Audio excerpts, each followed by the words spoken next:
Okay, again we have to continue. नहमदुहु व नसल्ली अला रसूलिल करीम, अम्मा बाद फ़अऊज़ु बिल्लाहि मिनश शैतानिर रजीम, बिस्मिल्लाहिर रहमानिर रहीम।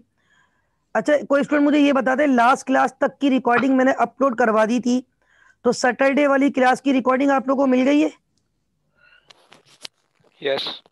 Okay good. आज जो क्लास हो रही है इसकी 2 रिकॉर्डिंग्स होंगी, चाहिए।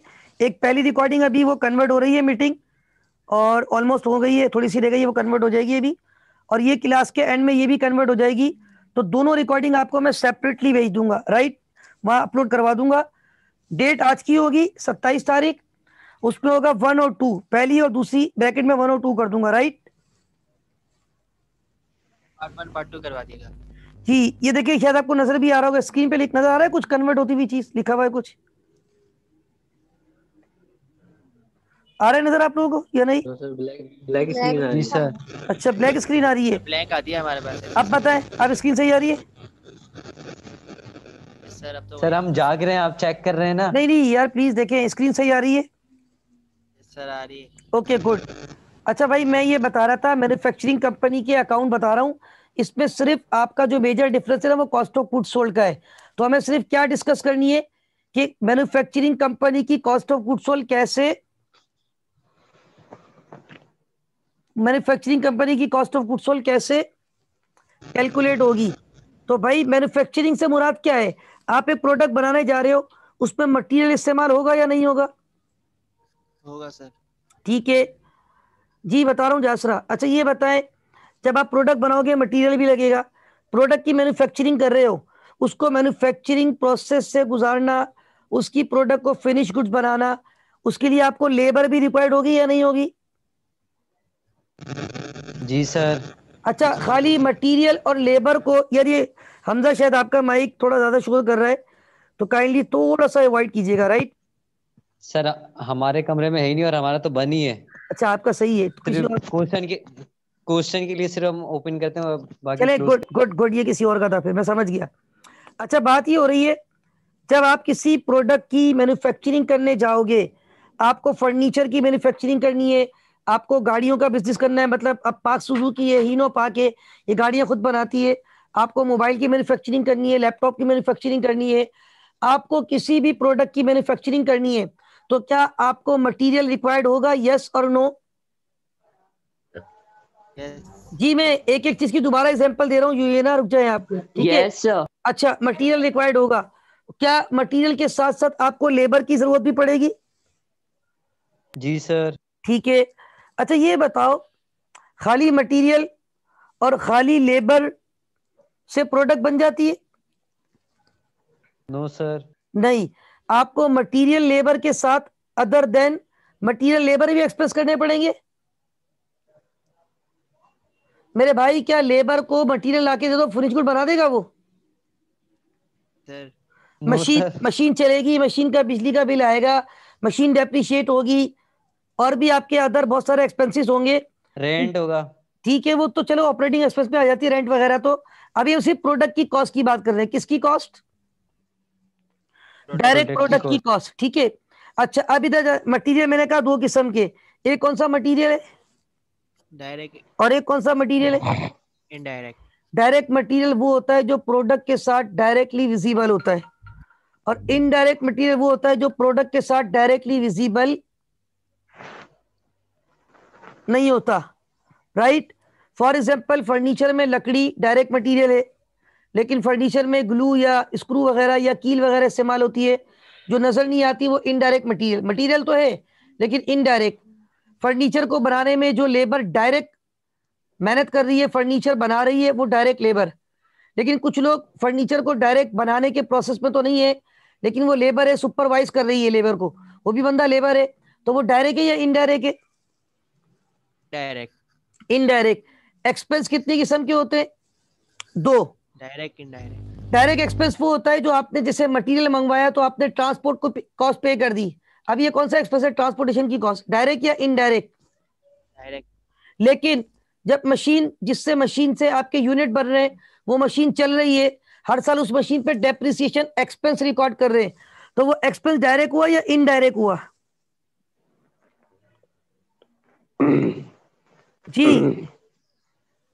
मशीन डेप्रिशिएट हो रही है, वो मशीन डायरेक्ट एक्सपेंस हुआ, इनडायरेक्ट है। इनडायरेक्ट है। इसका मतलब है मटेरियल और लेबर के अलावा जो खर्चे हो रहे हैं वो एक्सपेंसेस है, और वो हर वो खर्चा जो अदर देन मटेरियल लेबर हो वो एक्सपेंस है, और उसमें डायरेक्ट भी हो सकता है और इनडायरेक्ट। डायरेक्ट भी। अच्छा, मैंने कहा अगर मैं कॉस्ट, ये मैं थोड़ा सा आगे लिख रहा हूँ दोबारा मिटा के, 80 30 और 20, मुझे क्योंकि स्पेस रिक्वायर्ड होगा, मैंने यहाँ पे लिखा 80,000। चले बल्कि एक काम करता हूँ ना, एक काम ये करते हैं, रुके, ये बताओ डायरेक्ट मटेरियल कितना था हमारे पास? 80,000। 80,000। और डायरेक्ट लेबर कितना था? 30,000. 30,000। और 30,000 डायरेक्ट लेबर एक्सपेंस कितना था? 20,000. हाँ, जासरा डेप्रिसिएशन इसलिए इनडायरेक्ट है कि वो आपको उस वक्त तो विजिबल नहीं है ना, बस मशीन चल रही है, डेप्रिशिएट हो रही है, ईयर एंड पे आप उसकी एडजस्टमेंट करते हैं, ठीक है ना, तो इसलिए वो इनडायरेक्ट है, ठीक है। अच्छा, डायरेक्ट लेबर कितना लगा आपका? 80,000। डायरेक्ट लेबर को कितने पैसे दिए आपने? 30,000। और आपने डायरेक्ट एक्सपेंसेस कितने पे किए? डायरेक्ट 20,000. एक्सपेंस जी 20,000. 20,000। इन तीनों को प्लस करें कितना आता है? 130. 130। ये 130,000 क्या है? Prime Prime cost. अच्छा, ये प्राइम क्या होता है? प्राइम का मतलब होता है बेसिक। अब मैं आपको एक मिसाल देता हूं, आप लोग स्कूल में जाते हो, पहले प्राइमरी पढ़ते हो, डायरेक्ट सेकेंडरी पे जम लगाते हो? Primary. प्राइमरी। तो भाई प्राइम कॉस्ट आपकी जो बेसिक कॉस्ट है मेन, प्राइम कॉस्ट के अंदर 3 चीजें आती हैं। कौन कौन सी 3 चीजें जी? प्राइम कॉस्ट में क्या क्या चीज आती है? Sir direct material, direct labour, direct expense. ठीक है। अच्छा, ये आपने प्लस किया तो प्राइम कॉस्ट आ गई। उसके बाद आ जाए क्या दिया हुआ है? Factory factory overhead. Overhead, factory overhead में क्या क्या चीजें आती है?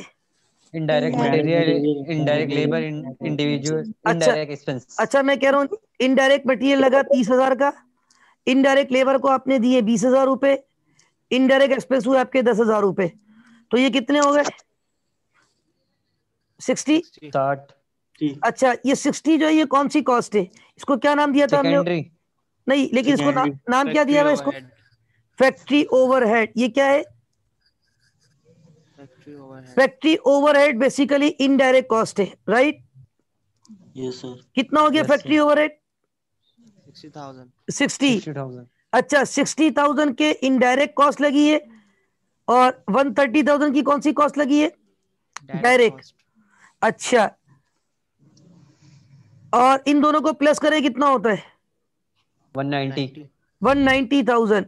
भाई सारे इनडायरेक्ट एक्सपेंस वो हैं जो अदर देन इनडायरेक्ट मटेरियल और इनडायरेक्ट लेबर हो, ठीक है ना, जैसे डेप्रिसिएशन हो गया, ठीक है।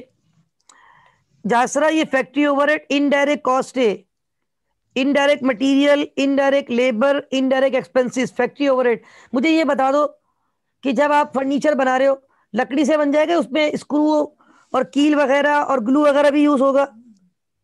कील, ग्रू वगैरह सब यूज होगा ना, तो ये भी तो मटेरियल है या नहीं है? है. लेकिन ये फिनिश गुड होने के बाद नजर आ रहा होता है कहीं पे? No. तो ये आपका मटेरियल तो है, ये है इनडायरेक्ट मटेरियल, तो ये भी तो आपकी जेब से पैसे जा रहे हैं या नहीं जा रहे? जा रहे हैं. तो ये कॉस्ट ऑफ गुड सोल्ड का पार्ट होगा या नहीं होगा?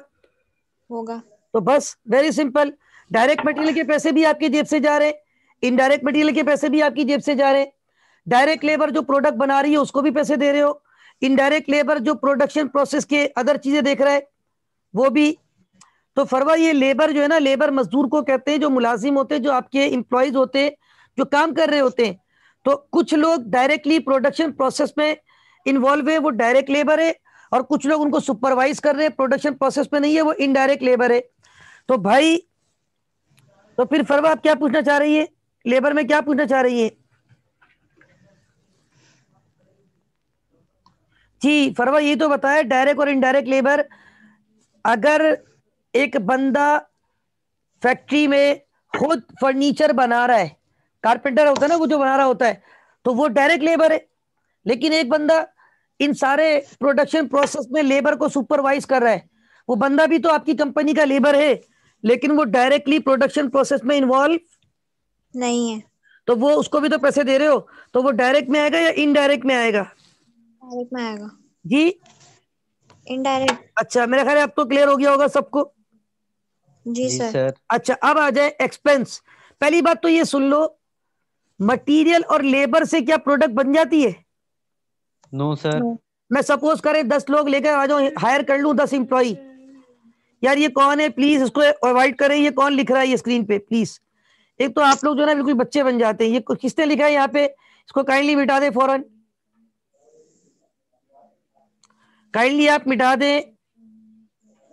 किसी मोहम्मद ने लिखा है। जी मोहम्मद कोई दावा आ रहा था, चले मैं खुद स्क्रीन दोबारा बंद करके ऑन करता हूँ। सर ये सर गलती ये से लिख ऑप्शन दिया, बंद कर मिटाया दें। नहीं जा रहा। मैं इसको बंद कर रहा हूँ दोबारा, ठीक है ठीक है, मैं इसको दोबारा कर रहा हूँ।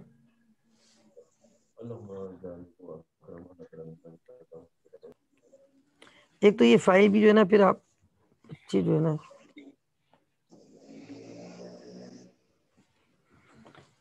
मैन्युफैक्चरिंग अकाउंट सर ये ऑप्शन बंद कर दिएगा आप। मैंने बंद कर दिया है अब। अच्छा गुड हो अब गया। अब ये बात सुनिएगा जरा, स्क्रीन पे दोबारा शेयर कर रहा हूँ, ये स्क्रीन पे आ गया, नजर आ रहा है सबको? अच्छा Yes. प्रोसेस जारी है। ठीक आ है, गया। हम पढ़ रहे थे एक्सपेंसेस। मैं आपको ये कह रहा था, मैंने 10 एम्प्लॉय को हायर कर लिया, 8 मेरे एम्प्लॉय जो है ना उनको मैंने मटेरियल दे दिया, मैंने कहा आप लोगों ने प्रोडक्ट बनानी है 8 लोगों को, ठीक है, और 2 लेबर मैंने उनको कहा आप लोग सुपरवाइज करें इनको, और मैंने सारा मटेरियल भी दे दिया, डायरेक्ट मटेरियल भी लाके दे दिया, इनडायरेक्ट मटेरियल भी लाके दे दिया जो इस्तेमाल करना है, डायरेक्ट लेबर भी खड़ी कर दी, इनडायरेक्ट लेबर भी वहां पे। तो क्या प्रोडक्ट बन जाएगी या इनको और भी चीजें रिक्वायर्ड होंगी? और भी चीजें रिक्वायर्ड होंगी। भाई प्लांट भी चलेगा, प्लांट डेप्रिशिएट भी होगा और भी एक्सपेंसेस होंगे, तो अदर देन मटेरियल और लेबर जो एक्सपेंस हो रहे, तो उस पर भी कितनी किस्म के एक्सपेंस है? 2। एक है डायरेक्ट और दूसरा है इनडायरेक्ट। मैंने मिसाल दी, जैसे आपकी जो रॉ मटेरियल जब फैक्ट्री में आया तो आपने ट्रांसपोर्ट को पैसे दिए या नहीं दिए? दिए। वो ट्रांसपोर्ट वाले पैसे मटेरियल में काउंट होंगे? नहीं। क्या वो लेबर है? नो। तो अदर देन मटेरियल लेबर है, लेकिन वो डायरेक्टली रॉ मटेरियल यानी प्रोडक्शन प्रोसेस से इन्वॉल्व है, तो वो कौन सा एक्सपेंस हो गया? डायरेक्ट। डायरेक्ट। अच्छा, अब वो प्लांट जब इस्तेमाल हो रहा है जिससे ये चीजें बन रही है, उस प्लांट के ऊपर हर साल डेप्रिसिएशन रिकॉर्ड हो रहा है या नहीं हो रहा? हो रहा है। वो एक्सपेंस है या नहीं? है। जी सर। लेकिन आप उसको एट सच मतलब फील नहीं कर रहे होते, तो वो डायरेक्ट एक्सपेंस हुआ या इनडायरेक्ट? इनडायरेक्ट। इसका मतलब है जब हम कॉस्ट ऑफ गुड्स सोल्ड निकालेंगे कौन सी कंपनी की? फैक्ट्री। मैन्युफैक्चरिंग। मैन्युफैक्चरिंग। कौन सी कंपनी की? Manufacturing company. जो कंपनी खुद प्रोडक्ट बना रही है। तो सबसे पहले हम क्या लिखेंगे उसमें? सबसे पहले क्या लिखेंगे? Indirect material. नहीं ना, सबसे direct material. Direct material. Direct material के बाद क्या लिखेंगे? डायरेक्ट लेबर और डायरेक्ट एक्सपेंस। हाँ ठीक है। अच्छा, डायरेक्ट मटेरियल, डायरेक्ट लेबर और डायरेक्ट एक्सपेंस, इन तीनों को प्लस करेंगे तो आंसर क्या आ जाएगा? Prime cost. Prime cost. Prime cost में किसको ऐड करते हैं? Overheads. Factory overhead. Factory overhead में कितनी चीजें आती है? 3। कौन कौन सी? इनडायरेक्ट मटेरियल, और इनडायरेक्ट लेबर और इनडायरेक्ट एक्सपेंस। ठीक है, इन सबको प्लस किया तो फैक्ट्री ओवरहेड कितना आ गया? 60,000। 60,000। प्राइम कॉस्ट कितनी थी? 190। 31। ठीक है। 130। हाँ फरवा, इसका क्वेश्चन ही है, मैं खुद ही रैंडमली अपने तौर पे एग्जांपल जनरेट करके समझा रहा हूँ। सही है, इसका क्वेश्चन नहीं है, खुद से समझा रहा हूँ कि मैं एज्यूम कर रहा हूँ कि मैंने गुड्स बनानी है, प्रोडक्शन करनी है, उस पर मेरी डायरेक्ट मटेरियल लग रहे हैं 80,000 रुपये, डायरेक्ट लेबर लग रहे हैं 30,000 रुपये, और डायरेक्ट एक्सपेंस लग रहा है 20,000 रुपये का, और फैक्ट्री ओवरहेड यानी अदर कॉस्ट लग रही है इनडायरेक्ट मटेरियल 30,000, इनडायरेक्ट लेबर 20,000 और इनडायरेक्ट एक्सपेंसिव 10,000। तो फैक्ट्री ओवरहेड कितना लग रहा है मेरा? 60,000। 130 प्लस 60 प्लस करूंगा तो टोटल कॉस्ट कितनी लग रही है मेरी? 190। अभी टोटल कॉस्ट नहीं आई है, इसके 2 नाम है, 190 के कितने नाम है? 2 नाम। इसको मैन्युफैक्चरिंग कॉस्ट भी कहते हैं। क्या कहते हैं? Manufacturing cost. और इसको ऑब्लिक करके कहते हैं फैक्ट्री कॉस्ट। दूसरा नाम क्या है इसका? Factory cost. अच्छा, अब इधर सुनिएगा कि इसमें ऐड करेंगे वर्क इन प्रोसेस का ओपनिंग। क्या ऐड करेंगे? वर्क इन प्रोसेस का ओपनिंग। जो साल के शुरू में काम वर्क इन प्रोसेस में था ना, जो कंप्लीट नहीं हुआ था, जो कंप्लीट नहीं हुआ था, ओपनिंग को ऐड करेंगे। और जो काम अभी भी वर्क इन प्रोसेस में, उसको बोलते हैं वर्क इन प्रोसेस का एंडिंग। क्या बोलते हैं? वर्किंग प्रोसेस का एंडिंग। हाँ, वो इसमें से लेस कर देंगे। क्या कर देंगे? सर ये लेस। प्रोसेस के आगे ब्रैकेट में क्या लिखा है? बिगिनिंग। सपोज करें वर्क इन प्रोसेस का जो बिगिनिंग था वो था आपके पास 30,000 रुपये। सॉरी, जब सपोज कर लेता हूं वर्क इन प्रोसेस बिगिनिंग था आपके पास 70। चले 70 ले लेते, ठीक है। और वर्क इन प्रोसेस का एंडिंग है आपके पास, एज्यूम कर लेते हैं 10,000। कितना है? 10,000। 10,000। इन सबको प्लस माइनस करो। 190 प्लस 70 कितने होते? 260। यस। 260 में से माइनस करो 10,000 रुपये। कितना आंसर आ गया? 250। 250। इसको बोलते हैं कॉस्ट ऑफ गुड्स मैन्युफैक्चर्ड। क्या कहते हैं? Cost of goods manufacture. जो आपने गुड्स बनाई है ना, उसकी कॉस्ट। लेकिन इसमें भी एक स्टेप और रहता है। कितना स्टेप रहता है? सर जी, सर वर्किंग प्रोसेस का जो बिगनिंग होगा तो ये हमारे शुरू में जो खर्चे हुए हैं एक्सपेंस वो होंगे क्या, या नहीं फिर नहीं, मतलब? ये वो होता है कि जो आपका पिछले साल काम एंडिंग पे बच गया था ना, कंप्लीट नहीं हुआ था। जैसे आप फर्नीचर बना रहे थे, तो क्या ईयर एंड पे सारे फर्नीचर कंप्लीट हो जाते हैं? नहीं नहीं, कुछ कुछ बच भी फर्नीचर जाते तो हैं। वर्क की प्रोसेस में होते हैं। तो किसी भी साल का क्लोथिंग अगले साल का क्या बनता है? किसी भी साल का क्लोथिंग अगले साल का, ओपनिंग। और फिर वो इस साल का ओपनिंग बनने के बाद इस साल के एंड पे वो भी तैयार हो जाता है माल। जी जी। इसी तरह हमारे पास वो कॉस्ट में ऐड हो गया। और जो इस साल वर्क इन प्रोसेस में वो भी तैयार नहीं हुआ। वो तैयार नहीं हुआ, तो वो कॉस्ट का पार्ट होना चाहिए। जी जो तैयार नहीं नो हुआ, सर। कॉस्ट का पार्ट होना चाहिए। जी जी। कैसे? जो अभी माल तैयार नहीं हुआ वो कॉस्ट का पार्ट कैसे बने? वो बिक सकता है माल? नहीं होगा, नहीं होगा। जो माल जो तैयार नहीं, देखिए कॉस्ट का पार्ट तो था, लेकिन हम क्या कैलकुलेट करने जा रहे हैं? कॉस्ट लेकिन ऑफ। अभी हम उसके ऊपर कॉस्ट लगाएंगे ना बनाने के लिए, फिर वो तो उसके बाद वो सेल हो जी, जाएगा। अभी तो सेल नहीं हो सकता ना, नहीं नहीं, सेल नहीं हो इसीलिए सकता उसको माइनस लेकिन। कर दिया। अब इसके बाद मैंने क्या लिखा है? कॉस्ट ऑफ गुड्स सोल्ड नहीं है ये, मैंने गलती से कॉस्ट ऑफ गुड्स सोल्ड लिख दिया है। मैंने क्या कहा था? ये क्या है? Cost of goods. Cost of goods. Manufacturing cost. Very good. Cost of goods manufactured नहीं, मैन्युफैक्चरिंग कॉस्ट नहीं, कॉस्ट ऑफ गुड्स मैन्युफैक्चर्ड। क्या कहा था मैंने? Cost of. Cost of goods manufacture. Manufacture. हाँ, तो अब ये कॉस्ट ऑफ गुड्स सोल्ड ये मिटा देता हूँ सोल्ड में यहाँ से। और this is cost of goods manufactured, right? Yes sir. या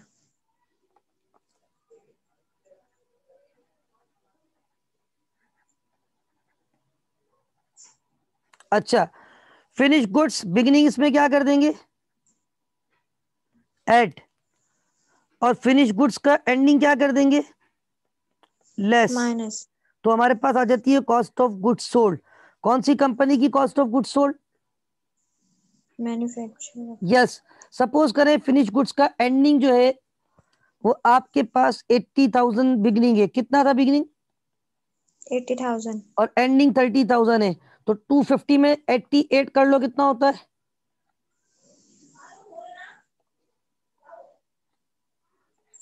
सर 3 लाख आया। टोटल 3 लाख रुपए आ गया। ये 3 लाख रुपए कहलाएगी कॉस्ट ऑफ गुड्स सोल्ड। कौन सी कंपनी की cost of goods sold? Manufacture. Manufacturing हाँ, कंपनी। तो भाई ये बस कॉन्सेप्ट इतना ही था जो आपके लिए रेलिवेंट था, वो मैंने पढ़ा दिया। मैं अगले चैप्टर पे जा रहा हूँ, ये एक दफा दोबारा सुन लें। 1 मिनट होल्ड कीजिएगा, सर इसका कोई क्वेश्चन नहीं करा रहे? 1 मिनट होल्ड सर ये कीजिएगा। ओके।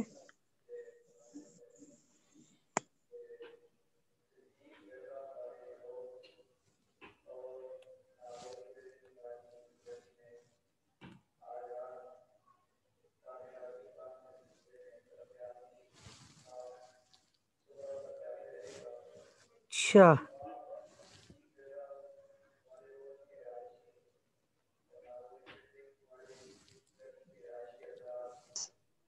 सर ऐलान से ही समझ नहीं आया। मेरे को समझ आ गया, इसीलिए मैं खामोश हुआ हूँ। यार वो ये कह रहे हैं ऐलान तो मस्जिद से हो रहा है। ऐलान ये हो रहा है कि वो आजकल तरक्याती काम चल रहे हैं ना कराची में, जी सर। तो वो कह रहे हैं कि भाई जिन हजरात की गाड़ियां गली में खड़ी हुई है वो हजरात जो है ना अपनी गाड़ियां वगैरह हटा लें यहाँ से, ताकि वो तरक्याती काम के लिए रोड वगैरह का काम। ठीक है,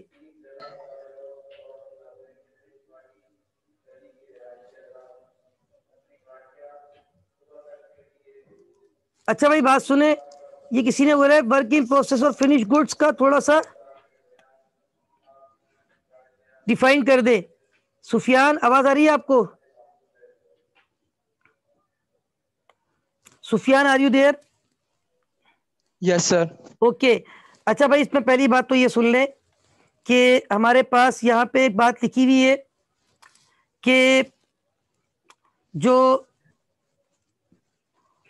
फिनिश गुड्स होती है ना, वो प्रोडक्ट होती है जो आपकी रेडी हो गई है, और जो वर्क इन प्रोसेस होता है इसका मतलब है वो पार्टली कंप्लीट है और पार्टली कंप्लीट नहीं हुई है। ठीक है, फिनिश गुड्स क्या होती है? जो 100% कंप्लीट है एंड रेडी फॉर सेल। और वर्क इन प्रोसेस क्या होता है? Partly completed, partly incompleted. जैसे आप फर्नीचर बना रहे हैं, अब फर्नीचर में आपने एक कबर्ड यानी अलमारी में 3 शेल्फ बनाने थे, 2 बना दिए, 1 नहीं बनाया, तो ये कंप्लीट है या वर्क इन प्रोसेस है? जी फरवा, ये ईयर एंड पे कैलकुलेट करते हैं। और किसी ने कहा इसका क्वेश्चन करवा दे, देखिए इसके क्वेश्चन की फिलहाल जरूरत भी नहीं है, देखिए सिंपल कॉन्सेप्ट था जो मैंने आपको दे दिया है। भाई ये देखिए, ये नजर आ रहा है सबको लिखा हुआ, ये जो मैंने लिखा है। सर आप जो कंटिन्यू कर रहे थे फिनिश गुड्स का, वो फिर दोबारा कंटिन्यू हाँ करें आप। भाई, मैंने फिनिश गुड का ये कहा था कि फिनिश गुड वो होती है जो 100% रेडी है और 100% कंप्लीट है और रेडी फॉर सेल है। ठीक है, देखिए इसका लॉन्ग क्वेश्चन तो नहीं आता पेपर में, लेकिन एक सर ये बिगनिंग में और सर ये एंडिंग में माइनस क्यों किया आपने फिर? ये इसका पूरा पैटर्न है ना कि भाई वर्क इन प्रोसेस ऐड होगा और एंडिंग लेस होगा। वर्क इन प्रोसेस बिगिनिंग का ऐड होके एंडिंग लेस इसलिए होता है कि बिगिनिंग वाला पिछले साल का क्लोजिंग इस साल का ओपनिंग था, तो जो इस साल का ओपनिंग था वो तैयार हो गया वो माल, और जो इस साल वर्क इन प्रोसेस में वो भी तैयार नहीं हो रहा है। तैयार हो रहा है, तैयार हुआ नहीं है। जब तैयार हुआ नहीं तो वो बिक सकता है? नहीं। तो वो कॉस्ट ऑफ गुड्स सोल्ड में नहीं जाएगा। इसी तरह फिनिश गुड जो पिछले साल बनी थी वो इस साल आपने बेच दी होंगी, लेकिन जो इस साल फिनिश गुड एंडिंग है, यानी फिनिश गुड तो है लेकिन वो बिकी। फिनिश गुड एंडिंग का क्या मतलब है? ये गुड्स आपके पास, जी फिनिश गुड एंडिंग का क्या मतलब? हाँ, ये आपकी सेल नहीं हुई हुई और ये आपके पास एज इट इज मौजूद है, राइट? तो एज इट इज मौजूद है, अब ये अगले साल की बिगनिंग हो जाएगी। Very good. किसी भी साल का क्लोजिंग अगले साल का, किसी भी साल का क्लोजिंग अगले साल का ओपनिंग। और इसका मतलब ये है कि ये गुड्स आपकी बिकी नहीं है, ये आपकी गुड्स इसीलिए माइनस हो जाती है कि ये कॉस्ट ऑफ गुड्स सोल्ड का पार्ट अभी नहीं है। Is that clear now? Yes sir. भाई एक छोटी सी बात सुन ले, फिर मैं अगले चैप्टर का इंट्रोडक्शन देने जा रहा हूं, और जितना होगा अगला चैप्टर अभी पढ़ा दूंगा, बाकी कल कंप्लीट करूंगा। ये मैन्युफैक्चरिंग अकाउंट कुछ भी नहीं था, आपके पास सिर्फ छोटा सा कॉन्सेप्ट था। सिलेबस में भी एक ही पॉइंट लिखा हुआ है, प्रिपरेशन ऑफ मैन्युफैक्चरिंग अकाउंट, और उसमें खास जो डिफरेंस आता है वो सिर्फ किसकी कैलकुलेशन में आता है? Cost of goods sold. क्योंकि मैन्युफैक्चरिंग कंपनी अपनी प्रोडक्ट खुद बनाती है, तो उसको एक एक चीज देखनी है, कितना डायरेक्ट मटेरियल लग रहा है, कितने डायरेक्ट लेबर लग रही है, कितने other than material labour direct expenses लग रहे हैं, इसी तरह कितना इनडायरेक्ट मटेरियल लग रहा है, कितना इनडायरेक्ट लेबर लग रही है, और कितने इनडायरेक्ट एक्सपेंसेस लग रहे हैं। तो ये सब जब हम प्लस करते हैं डायरेक्ट कॉस्ट और इनडायरेक्ट कॉस्ट, तो हमारे पास कौन सी कॉस्ट आ जाती है? Manufacturing cost. ये बताओ जी सर। ये direct material, direct labour, direct expense, ये कौन सी कॉस्ट है? Prime cost. ये जो है ना प्राइम कॉस्ट भी है, और दूसरे अल्फाज में ये क्या है? प्राइम कॉस्ट और डायरेक्ट कॉस्ट, ठीक है, ये कौन सी कॉस्ट है? इनडायरेक्ट कॉस्ट, और दूसरा नाम क्या है इसका? Factory factory overhead. Factory overhead. Factory overhead को कहते हैं अकाउंटिंग में अक्सर कहते हैं FOH। क्या कहते हैं? FOH। Factory overhead. ये इसका दूसरा नाम क्या है? Indirect cost. इसका मतलब ये है इनडायरेक्ट, अगर मैं डायरेक्ट कॉस्ट और इनडायरेक्ट कॉस्ट को प्लस कर दूं, डायरेक्ट कॉस्ट और इनडायरेक्ट कॉस्ट को प्लस कर दूं तो मेरे पास क्या आ जाएगी? मैन्युफैक्चरिंग कॉस्ट आ जाएगी। यस। या मैं यूं कहूं कि प्राइम कॉस्ट और फैक्ट्री ओवरहेड को ऐड कर दूं तो मैन्युफैक्चरिंग कॉस्ट या फैक्ट्री कॉस्ट आ जाएगी। यस सर, आ जाएगी। उसके बाद दो स्टेप है। पहला step work in process opening को ऐड करना, वर्क इन प्रोसेस एंडिंग को लेस, तो उससे क्या आंसर आता है? Cost of goods manufactured. उसके बाद फिनिश गुड बिगिनिंग को ऐड करना और फिनिश गुड एंडिंग को लेस करना, तो फिर क्या आ जाता है? कॉस्ट ऑफ गुड्स ठीक है। सोल्ड। अच्छा ये बताओ, कोड ऑफ गुड्स सोल्ड। क्या जरूरी है हर सवाल में डायरेक्ट लेबर, डायरेक्ट एक्सपेंस और डायरेक्ट मटेरियल तीनों हो? नहीं। No sir. अगर सिर्फ डायरेक्ट मटेरियल डायरेक्ट लेबर है तो आप उन दोनों को प्लस करके क्या बोल दोगे? ये कौन सी कॉस्ट है? डायरेक्ट कॉस्ट या दूसरा prime cost. Prime cost. Primary cost. Primary नहीं, प्राइम कॉस्ट। Direct cost. अच्छा, अगर फैक्ट्री ओवरहेड में आपके पास खाली इनडायरेक्ट मटेरियल और इनडायरेक्ट लेबर हो तो दोनों को प्लस करके क्या बोल दोगे? FOH। इनडायरेक्ट कॉस्ट या फैक्ट्री ओवरहेड। यस, मेरा ख्याल है अब क्लियर हो गया होगा। Yes sir. ठीक है जी सर। अच्छा, अब हमारे पास जो है ना, एक मिनट होल्ड कीजिएगा, एक दोस्त का मैसेज आया है, मैं उसको एक मिनट होल्ड कीजिएगा। Okay sir. हमजा जी भाईजान। यार सर अभी अपना पोर्टल पे वो नहीं डाले हैं लेक्चर। यार आप लोग एक मिनट होल्ड कीजिएगा, मुझे एक दो कॉल करनी है, एक मिनट होल्ड कीजिएगा। हाँ? Yes sir. अबे भाई उनका समझ नहीं आता मुझे। अब वो पोर्टल पे भी नहीं डाले हैं ना अपने लेक्चर। अरे भाई कहीं भी नहीं डाल रहे, उनको बोला गूगल पे डालने, वहां भी नहीं डाल रहे वो। हाँ, उनका रिकॉर्ड लेक्चर नहीं है पोर्टल। भाई बेफिक्र हो जाओ, हमारा कम्युनिकेशन चौथी बारी में ही निकलेगा। अबे वो तो हमने ऐसे नहीं क्या है यार। दे रहे हैं, वो अलग बात सर है। फात की शौक पूरा करने के लिए दे रहे हैं, लेकिन हमारा निकलना है चौथी बारी में ही है। अबे भाई ऐसा सीन नहीं होगा भाई। सर फात की क्लासें अपलोड हो रही हैं। सर फराज की अपलोड हो रही है। हाँ, कहाँ पे हो रही है? पोर्टल पे ही हो रही है, और कहाँ पे हो रही है?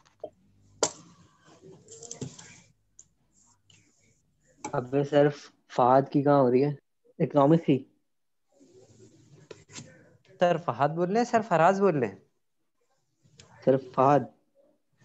आई डोंट नो, मैं सर फराज की बात कर रहा हूँ क्योंकि हम सर फराज से लेक्चर ले रहे हैं। सर फात की कोई क्लास नहीं है पोर्टल पे। गूगल पे भी नहीं हो रही है। भाई ये तो आप अपने सेक्शन वाले से पूछें, उनको ज्यादा मालूमात होगी इस बारे में।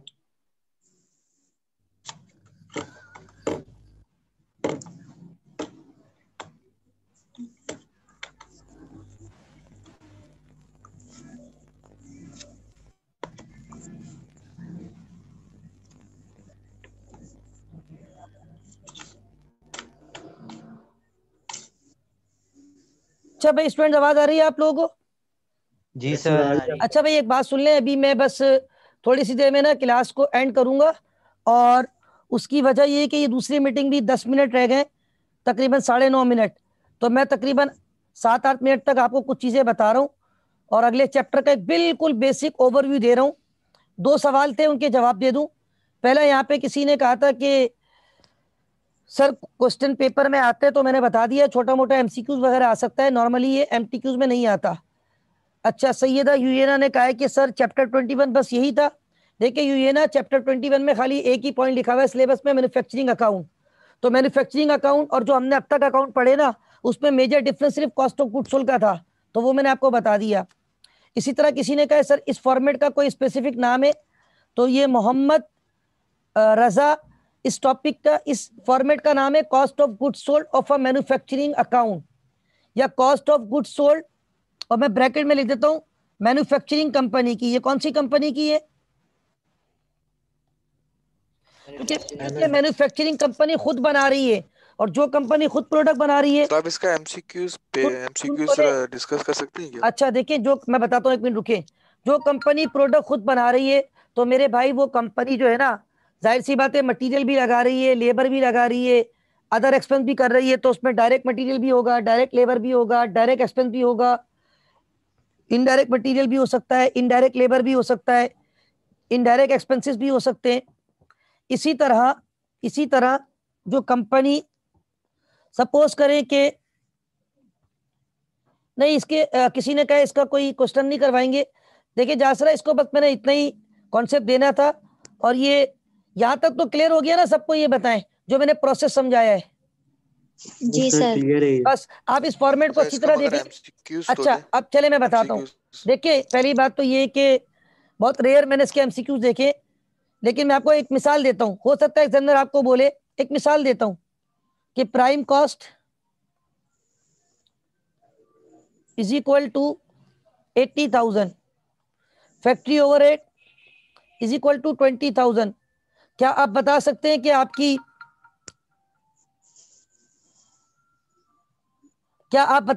इसकी फैक्ट्री कॉस्ट कितनी है? Can you calculate factory cost? 1 lakh. 1 lakh, very good. आपने क्या बोला? प्राइम कॉस्ट का मतलब है डायरेक्ट कॉस्ट, फैक्ट्री ओवरहेड का क्या मतलब है? Indirect cost. दोनों को प्लस करो तो क्या आ जाती है? कौन सी कॉस्ट? Factory cost. इसी तरह हो सकता है वो आपको factory cost they they, work in process को ओपनिंग एंडिंग दे दे, वो आपको बोले कॉस्ट ऑफ गुड्स मैन्युफैक्चर्ड निकालो, तो क्या फैक्ट्री कॉस्ट में वर्क इन प्रोसेस का बिगिनिंग ऐड करके एंडिंग लेस करके कॉस्ट ऑफ गुड्स नहीं आ सकती? कॉस्ट ऑफ गुड्स मैन्युफैक्चर्ड सकती है सर। सकती है। मुझे ये पूछना है कि वो लिखा हुआ है कि बिगनिंग है? हाँ वो तो लिखा हुआ होगा, वर्क इन प्रोसेस बिगिनिंग भी लिखा होगा, वर्क इन प्रोसेस एंडिंग भी लिखा हुआ होगा। फिनिश गुड होगा तो उसका बिगिनिंग भी लिखा होगा, उसका एंडिंग। मतलब ये बताऊं, ये हमने स्टेटमेंट तो एक पढ़ी है, लेकिन इस स्टेटमेंट को हम बहुत ज्यादा इससे इक्वेशन ड्राइव कर सकते हैं। चलिए क्योंकि टाइम का, मैं नया चैप्टर में कल ही स्टार्ट करूंगा। मैं कुछ कॉन्सेप्ट आपको देता हूँ, इधर रुकिएगा। मैंने कहा मैं यहाँ से बहुत सारी इक्वेशन बना सकता हूँ। क्या मैं ये कह सकता हूँ एक इक्वेशन कि PC is equal to DM plus IM plus DE, ऐसा ही है? क्या लिखा है मैंने? सर सही लिखा है। सॉरी, प्राइम कॉस्ट एक मिनट। एक है डायरेक्ट मटेरियल और दूसरा होगा डायरेक्ट डीएम। हाँ, क्या PC is equal to DM plus DL plus DE? Yes. क्या prime cost is equal to direct material plus direct labour plus direct expenses? Yes sir. अच्छा अगर मैं ये कहूँ FOH is equal to IM ILIE। Very good, very good. अब इसमें जरूरी नहीं है कि हर सवाल में तीनों चीजें हो, कहीं कहीं पे दो भी होती है। वो आपको जो ना कंफ्यूज करने के लिए डायरेक्ट मटेरियल, डायरेक्ट लेबर और साथ में कंफ्यूज करने के लिए वर्क इन प्रोसेस वगैरह भी दे दे। वो आपको बोले बताओ calculate the value of prime cost, तो प्राइम कॉस्ट में क्या वर्क इन प्रोसेस को भी लेके जाओगे जी? तो सिर्फ किसको लेके जाओगे? Direct and indirect cost. Direct material और नहीं, सिर्फ डायरेक्ट कॉस्ट। डायरेक्ट कॉस्ट यानी डायरेक्ट मटेरियल, डायरेक्ट लेबर और अगर डायरेक्ट एक्सपेंस दिया तो उसको लेके जाओगे। Is that clear? Yes. Okay. अच्छा अब एक बात सुने, फैक्ट्री ओवरहेड भी हो गया। अब सपोज करें एक और इक्वेशन बनाता हूं मैं इक्वेशन ये बना रहा हूं कि एफसी या एमसी, एमसी का मतलब मैन्युफैक्चरिंग कॉस्ट और एफसी का मतलब फैक्ट्री कॉस्ट। तो क्या मैं ये सब फैक्ट्री कॉस्ट या manufacturing cost is equal to PC? Very good PC plus FOH. भाई अगर मैं प्राइम कॉस्ट और एफओएच को प्लस कर लूं तो क्या आ जाता है? फैक्ट्री कॉस्ट एमसी और एफसी। अच्छा अब मैं ये बोलूं अगर मेरे पास मैन्युफैक्चरिंग कॉस्ट या फैक्ट्री कॉस्ट आ गई, उस पे से माइनस करूं वर्क इन प्रोसेस बिगिनिंग और उसमें प्लस कर लूं वर्क इन प्रोसेस बिगिनिंग और माइनस क्या कर दूं? एंडिंग। तो Ending. एंडिंग। तो मेरे पास क्या आता है इससे? Cost of good manufactured. Very good. अच्छा, अब अगर मेरे पास ये sorry cost of COGM, M COGM right. अच्छा, Yes, sir. अगर मेरे पास सीओजीएम है, GM उसमें मैं फिनिश गुड्स बिगिनिंग को प्लस कर लूं माइनस फिनिश गुड एंडिंग कर लूं, तो मेरे पास क्या आ जाएगा? Cost of goods sold. Very good. COGS आ रही है बात समझ में? Yes, sir. तो ये मैंने बहुत सारी इक्वेशन बना दी। अब Yes, एग्जामिनर आपको कोई भी वैल्यूज देख के किसी भी चीज की कैलकुलेशन करवा सकता है। Yes, sir.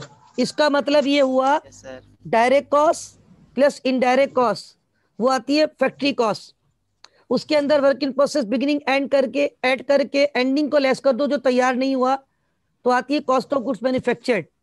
और फिर जो फिनिश गुड बिगिनिंग में पड़ी हुई थी उसको ऐड करो, जो एंडिंग में पड़ी हुई वो नहीं बिकी उसको लेस करो, तो क्या आंसर आता है? कॉस्ट ऑफ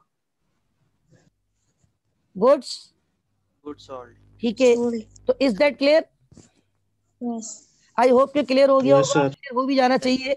इसका पीडीएफ मैं आपको सेंड कर दूंगा, ठीक है। और नेक्स्ट क्लास कब है आपको पता है?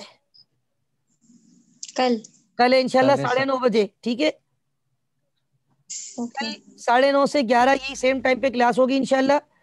कल मैं इनकम्प्लीट रिकॉर्ड पढ़ाऊंगा, अगला चैप्टर, ठीक है। कौन सा चैप्टर? अगला incomplete 22 record. Is that clear? जी। अच्छा भाई, ये फिर समझ ले। yes sir clear बता सर दो। ये टॉपिक सिर्फ एमसीक्यूज में आएगा, एमटीक्यूज तो नहीं आएगा ना इसका? नहीं नहीं, इसका इंशाल्लाह एमटीक्यू नहीं आएगा, ठीक है, राइट। Yes sir. और ये आपको बता दूं एक चीज, ये टॉपिक पेपर में सिलेबस में यहाँ दिया हुआ जरूर है, लेकिन ये टॉपिक जो है ना असल आपको पढ़ना है, आगे आप पढ़ेंगे ना जब management accounting, cost and management accounting semester 3 में, जी सर। ये वहां का पार्ट है। वहां पे इसका एमटीक्यूज आता है, इस पूरे प्रोसेस का भी एमटीक्यूज आ जाता है मेरे हिसाब से। ये जो मैंने प्रोसेस बताया ना पूरा, ये पूरी जी। स्टेटमेंट जो बनाई है, इस स्टेटमेंट का नाम क्या है? कॉस्ट ऑफ, इस मैन्युफैक्चर्ड। नहीं, कॉस्ट ऑफ गुड सोल्ड। कौन सी कंपनी की? Manufacturing company. तो मैन्युफैक्चरिंग कंपनी की अकाउंटिंग होती है कॉस्ट एंड मैनेजमेंट अकाउंटिंग, जो आप पढ़ोगे इंशाल्लाह सेमेस्टर 3 से ऑनवर्ड जाके, वहां डिटेल से पढ़ोगे, वहां इसके एमटीक्यूज आ सकते हैं। यहाँ पे एमटीक्यूज नहीं, छोटा मोटा जिसमें मैंने इक्वेशन बना के दिए, वो आपको बोल देगा इनडायरेक्ट मटेरियल इतना है, डायरेक्ट मटेरियल इतना है, इनडायरेक्ट लेबर इतनी है, डायरेक्ट लेबर इतनी है, आप बताओ फैक्ट्री कॉस्ट कैसे आएगी। मतलब कुछ इररेलेवेंट डेटा भी दे सकता है, और आपको इनमें से ये डिफरेंट इक्वेशन जो मैंने बनाई है या इस स्टेटमेंट से कोई भी वैल्यू कैलकुलेट करने के लिए कह सकता है। आई होप कि अब तो ये क्लियर हो गया होगा। Yes, sir. हो अच्छा गया. भाई, जी सर। लेस देन 1 मिनट आ रहा है, मेरी मीटिंग इससे पहले कि एंड हो, मैं खुद क्लास को एंड कर देता हूँ, ठीक है। कल इंशाल्लाह मुलाकात होगी। That's all for today. अल्लाह हाफिज और नासिर पाकिस्तान पाकिस्तान जिंदाबाद। जिंदाबाद। दबा